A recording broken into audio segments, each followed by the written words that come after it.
ఈ వీడియోలో మనం భగవద్గీత అధ్యాయము 3 శ్లోకము 33ను పరిశీలిద్దాం.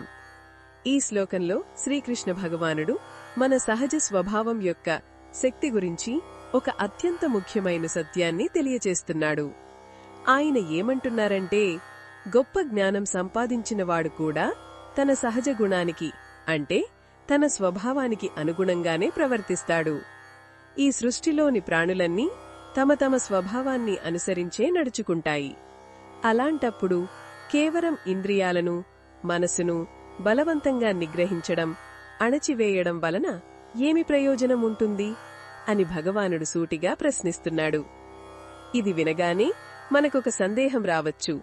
అంటే మనల్ని మనం అదుపు చేసుకోవాల్సిన అవసరం లేదా?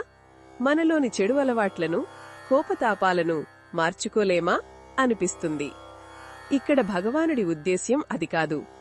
ఆయన చెప్పే లోతైన అర్థం ఏమిటంటే, మన స్వభావంతో గుడ్డిగా యుద్ధం చేయడం కంటే దాన్ని ముందుగా అర్థం చేసుకుని దానిని మంచి మార్గంలో పెట్టడం ముఖ్యమని.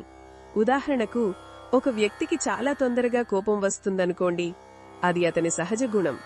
అతను ఆ కోపాన్ని పైకి కనపడకుండా బలవంతంగా అణచిపెట్టుకుంటే అది లోపల లోపల కుమిలిపోయి ఏదో ఒకరోజు అగ్నిపర్వతంలా బద్దలవ్వచ్చు. కేవలం పైకి కనిపించే నిగ్రహం శాశ్వతమైన మార్పును తీసుకురాలేదు. అది మనల్ని మనం మోసం చేసుకోవడమే అవుతుంది. అసలైన పరివర్తన మనసు లోపల నుంచి రావాలి. మన స్వభావం ఎందుకు ఇలా ఉంది? ఏ గుణాల వల్ల మనకు కోపం, ఆశ, ద్వేషం వంటివి కలుగుతున్నాయి అని విచారణ చెయ్యాలి. ఆ మూల కారణాన్ని జ్ఞానమనే దీపంతో చూసి దాన్ని భక్తి అనే సాధనతో శుద్ధి చేసుకోవాలి.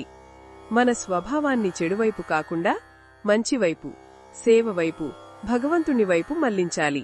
ఇది కేవలం బలవంతపు నిగ్రహం వల్ల సాధ్యం కాదు. దీనికి నిరంతర సాధన, భగవంతునిపై అచంచలమైన నమ్మకం, సరైన అవగాహన ఎంతో అవసరం. ఈ శ్లోకం మన బలహీనతలకు లొంగిపోమని చెప్పడం లేదు. బదులుగా మన బలహీనతలను నిజాయితీగా అంగీకరించి వాటిని అధిగమించడానికి సరైన ఆధ్యాత్మిక మార్గాన్ని ఎంచుకోమని ప్రోత్సహిస్తోంది.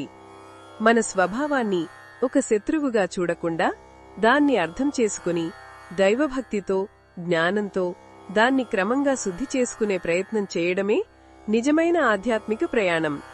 ఇదే మనసుకి శాంతిని, జీవితానికి ఒక స్పష్టతను ఇస్తుంది. ఇది ఈ శ్లోకంలోని భావాన్ని వివరించడమే లక్ష్యం.